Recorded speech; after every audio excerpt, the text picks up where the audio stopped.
1 জুলাই 2024 বাংলাদেশে কোটা সংস্কারের জন্য 4 দফা দাবি নিয়ে যে আন্দোলন শুরু হয়েছিল তার সমাপ্তি ঘটে 5ই আগস্ট তৎকালীন প্রধানমন্ত্রী শেখ হাসিনার পদত্যাগের মাধ্যমে।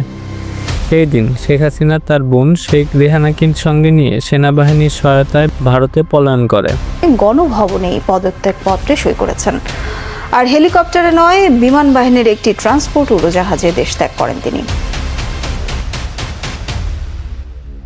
ঠিক তার পরপরই বাংলাদেশের বিভিন্ন স্থানে বসবাসরত হিন্দু সম্প্রদায়ের উপর হামলা হতে দেখা যায়। ফলে অস্থিতিশীল অবস্থার সৃষ্টি হয় বাংলাদেশে।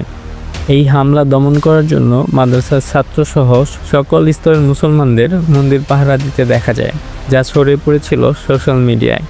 কিন্তু 25শে নভেম্বর বাংলাদেশের সংখ্যালঘু নেতা চিন্ময় কৃষ্ণ দাসকে রাষ্ট্রদ্রোহের অভিযোগে গ্রেপ্তার করা হয়। দাবি ওঠে ইসকন সম্প্রদায়কে নিষিদ্ধ করার। ফলে দেশের হিন্দু সম্প্রদায়ের অনেককে তার মুক্তির দাবিতে পথে নেমে বিক্ষোভ করতে দেখা যায়। এখন প্রশ্ন হলো, কী কারণে চিন্ময় কৃষ্ণ দাসকে গ্রেপ্তার করা হলো? ইসকনকে কেন নিষিদ্ধের দাবি করা হচ্ছে? অন্যদিকে মাহবুবুর রহমান কলেজের শিক্ষার্থী অভিজিৎ হাওলাদারের ডেঙ্গু রোগী মৃত্যুকে কেন্দ্র করে শহীদ সোহরাওয়ার্দী কলেজ ও কবি নজরুল কলেজের শত শত শিক্ষার্থী গিয়ে মাহবুবুর রহমান মোল্লা কলেজে হামলা চালান। সেখানে কলেজ লুটপাটের ঘটনাও ঘটে। পাল্টা জবাবে মোল্লা কলেজের ছাত্রছাত্রীরাও national medical college, Suhrawardy college ভাঙচুর ও লুটপাট করে। এই কলেজের শিক্ষার্থীরা কেন সংঘর্ষে জড়ালো? ওই একই দিনে প্রধান উপদেষ্টার তহবিল থেকে বিনা সুদে 1 লাখ থেকে 1 কোটি টাকা পর্যন্ত ঋণ দেবে সরকার, এমন প্রলোভন দেখিয়ে দেশকে অস্থিতিশীল করতে দেশের বিভিন্ন গ্রামের মানুষকে ঢাকা বিশ্ববিদ্যালয় এলাকায় জড়ো করেছিল এক কুচক্রী মহল। তাদেরকে দিয়ে রাজনৈতিক সুবিধা হাসিল করাই ছিল তাদের প্রধান উদ্দেশ্য। বিদেশে পাচার করা অর্থ দেশে ফিরিয়ে জনপ্রতি 1 লাখ টাকা ঋণ দেওয়া হবে। এজন্য জড়ো হতে হবে শাহবাগের বিশাল সমাবেশে। পারিবারিকভাবে আমরা ক্ষতিগ্রস্ত, তাই আমরা চাই বিনা সুদে আমরা লোন। কারা বিনা সুদের প্রলোভন দেখিয়ে ঢাকা বিশ্ববিদ্যালয়ে জড়ো করলো শত শত মানুষকে? সবই কি ষড়যন্ত্র নাকি অস্থিতিশীলতার ফলাফল? প্রত্যেকটা জায়গার সাথে আওয়ামী অরাজকতা জড়িত। চলুন আজকের এই ভিডিওতে তুলে ধরা যাক। 25 নভেম্বর বাংলাদেশ সনাতন জাগরণ মঞ্চ ও বাংলাদেশ সম্মিলিত সংখ্যালঘু জোট সংগঠনের মুখপাত্র চিন্ময় কৃষ্ণ দাস প্রভুকে রাষ্ট্রদ্রোহ মামলায় ঢাকা বিমানবন্দর থেকে গ্রেপ্তার করা হয়। পরদিন চট্টগ্রাম আদালতে তোলা হয় তাকে এবং তার জামিন নামঞ্জুর করে দেওয়া হয়। এই সময় আদালতে নিয়ে যাওয়ার সময় তাকে ঘিরে হিন্দুরা নিরাপত্তার বলয় তৈরি করেছিল। চিন্ময় কৃষ্ণ দাস সবাইকে শান্ত থাকার নির্দেশ দিলেও সেখানে অবস্থানরত হিন্দুরা বাধা দিয়েছিল। ফলে হিন্দুদের সাথে সংঘর্ষ হয় নিরাপত্তা কর্মীদের। চিন্ময় কৃষ্ণ দাসের বিরুদ্ধে অভিযোগ ছিল তিনি চট্টগ্রামে বাংলাদেশ সনাতন জাগরণ মঞ্চ আয়োজিত সমাবেশে ভাষণ দেওয়ার সময় চন্দন কুমার সহ 9 জন বাংলাদেশের জাতীয় পতাকার উপর গেরুয়া রঙের পতাকা উত্তোলন করে। এর আগে 31শে অক্টোবর বিএনপি নেতা ফিরোজ খান চট্টগ্রামের কোতোয়ালি থানায় চিন্ময় কৃষ্ণ দাস সহ 19 জনকে আসামি করে একটি মামলা দায়ের করেন। তার পরের দিন সংগঠনকে না জানিয়ে চট্টগ্রাম বিভাগের সাংগঠনিক চিন্ময় কৃষ্ণ দাস সহ 19 জনের বিরুদ্ধে মামলা করায় তাকে বহিষ্কার করে বিএনপি। এদিকে গত 9ই নভেম্বর ইসকন বাংলাদেশ আয়োজিত এক সংবাদ সম্মেলনে সংগঠনের সাধারণ সম্পাদক চারু দাস বলেন, শৃঙ্খলা ভঙ্গের দায়ে ইসকনের যাবতীয় কার্যক্রম হতে চিন্ময় দাসকে বহিষ্কার করা হয়েছে। ফলে তিনি কোনো কর্মকাণ্ডে জড়িত হওয়ার দায় ইসকন নেবে না। তবে তিনি যা করেছেন তার সমর্থনে তার শিষ্যরা তাকে সাহায্য করছে।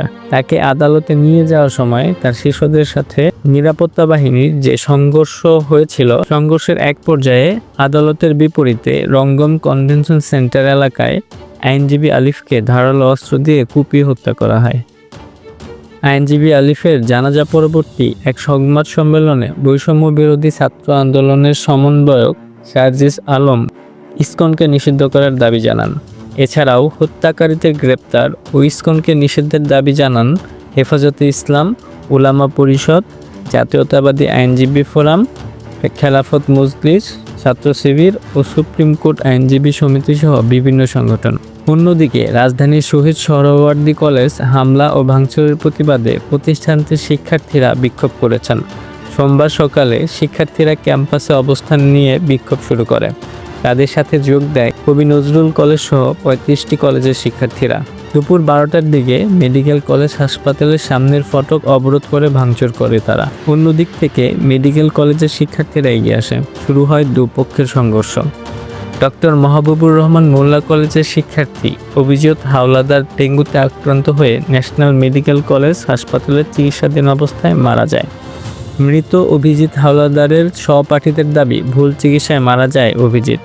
এ নিয়ে হাসপাতালে কথা কাটাকাটি হলে তাদেরকে হাসপাতাল থেকে বের করে দেওয়া হয়। পরে একটি তদন্ত কমিটি গঠন করা হয়। ওই দিন বিকালে মাহবুবুর রহমান মোল্লা কলেজের কয়েকজন শিক্ষার্থী মারধর করে শহীদ সোহরাওয়ার্দী সহ আশেপাশের কলেজের শিক্ষার্থীদের। এই ঘটনার জের ধরে ন্যাশনাল মেডিকেল ও সোহরাওয়ার্দী কলেজে ভাঙচুর ও লুটপাট করে মাহবুবুর রহমান মোল্লা কলেজের ছাত্রছাত্রীরা। সেখানে ভাঙচুর ও লুটপাটের পর লুঙ্গি ড্যান্স গানে নাচতে দেখা যায় শিক্ষার্থীদের।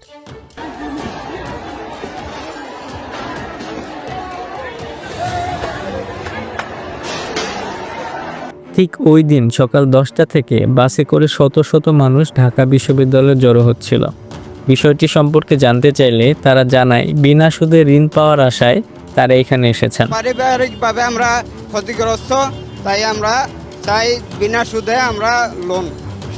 অহিংস গণ অভ্যুত্থান বাংলাদেশ প্ল্যাটফর্মের নামে সাধারণ মানুষকে প্রলোভন দেখিয়ে সেখানে জমায়েত করার উদ্দেশ্য ছিল তাদের। এই ঘটনায় জড়িত সুজিত রয়, নন্দী, টুনার নাম জানা গিয়েছে। এই সময় তাদের কাছে কিছু প্রচারপত্র পাওয়া যায়, যেখানে আহ্বায়ক আ.ব.ম. মোস্তফা আমিনের ছবি সংবলিত পত্রে লেখা ছিল, লুণ্ঠিত অর্থ উদ্ধার করব, বিনা সুদে পুঁজি নেব। এতে বিনা পুঁজিতে 1 লাখ থেকে 1 কোটি টাকা পর্যন্ত দেওয়ার কথা উল্লেখ ছিল।